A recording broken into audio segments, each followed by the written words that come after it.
Chapter 32. As Jacob started on his way again, angels of God came to meet him. When Jacob saw them, he exclaimed, "This is God's camp!" So he named the place Mahanaim. Jacob sends gifts to Esau. Then Jacob sent messengers ahead to his brother Esau, who was living in the region of Seir in the land of Edom. He told them, "Give this message to my master Esau. Humble greetings from your servant Jacob. Until now I have been living with Uncle Laban, and now I own cattle, donkeys, flocks of sheep and goats, and many servants, both men and women. I have sent these messengers to inform my lord of my coming, hoping that you will be friendly to me."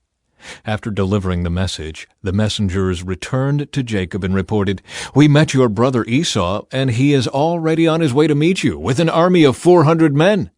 Jacob was terrified at the news. He divided his household, along with the flocks and herds and camels, into two groups. He thought, if Esau meets one group and attacks it, perhaps the other group can escape. Then Jacob prayed, "O God of my grandfather Abraham and God of my father Isaac, O Lord, you told me, 'Return to your own land and to your relatives,' and you promised me, 'I will treat you kindly.' I am not worthy of all the unfailing love and faithfulness you have shown to me, your servant. When I left home and crossed the Jordan River, I owned nothing except a walking stick. Now my household fills 2 large camps. O Lord, please rescue me from the hand of my brother Esau. I am afraid that he is coming to attack me, along with my wives and children. But you promised me, 'I will surely treat you kindly, and I will multiply your descendants until they become as numerous as the sands along the seashore, too many to count.'" Jacob stayed where he was for the night. Then he selected these gifts from his possessions to present to his brother Esau: 200 female goats, 20 male goats, 200 ewes, 20 rams, 30 female camels with their young, 40 cows, 10 bulls, 20 female donkeys, and 10 male donkeys. He divided these animals into herds and assigned each to different servants. Then he told his servants, "Go ahead of me with the animals, but keep some distance between the herds." He gave these instructions to the men leading the first group: "When my brother Esau meets you, he will ask, 'Whose servants are you?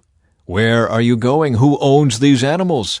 You must reply, 'They belong to your servant Jacob, but they are a gift for his master Esau. Look, he is coming right behind us.'" Jacob gave the same instructions to the second and third herdsmen, and to all who followed behind the herds. "You must say the same thing to Esau when you meet him. And be sure to say, 'Look, your servant Jacob is right behind us.'" Jacob thought, "I will try to appease him by sending gifts ahead of me. When I see him in person, perhaps he will be friendly to me." So the gifts were sent on ahead, while Jacob himself spent that night in the camp. Jacob wrestles with God. During the night, Jacob got up and took his 2 wives, his 2 servant wives, and his 11 sons, and crossed the Jabbok River with them. After taking them to the other side, he sent over all his possessions. This left Jacob all alone in the camp, and a man came and wrestled with him until the dawn began to break. When the man saw that he would not win the match, he touched Jacob's hip and wrenched it out of its socket. Then the man said, "Let me go, for the dawn is breaking." But Jacob said, "I will not let you go unless you bless me." "What is your name?" the man asked. He replied, "Jacob." "Your name will no longer be Jacob," the man told him. "From now on you will be called Israel, because you have fought with God and with men and have won." "Please tell me your name," Jacob said. "Why do you want to know my name?" the man replied. Then he blessed Jacob there. Jacob named the place Peniel, which means face of God, for he said, "I have seen God face to face, yet my life has been spared." The sun was rising as Jacob left Peniel, and he was limping because of the injury to his hip. Even today, the people of Israel don't eat the tendon near the hip socket because of what happened that night when the man strained the tendon of Jacob's hip.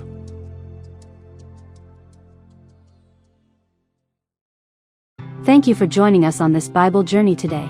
If this reading blessed you, please like this video to support our mission, subscribe to continue walking through the Bible with us, and share it with someone who needs God's Word in their life. Together, let's grow in faith, one day at a time. See you in the next reading.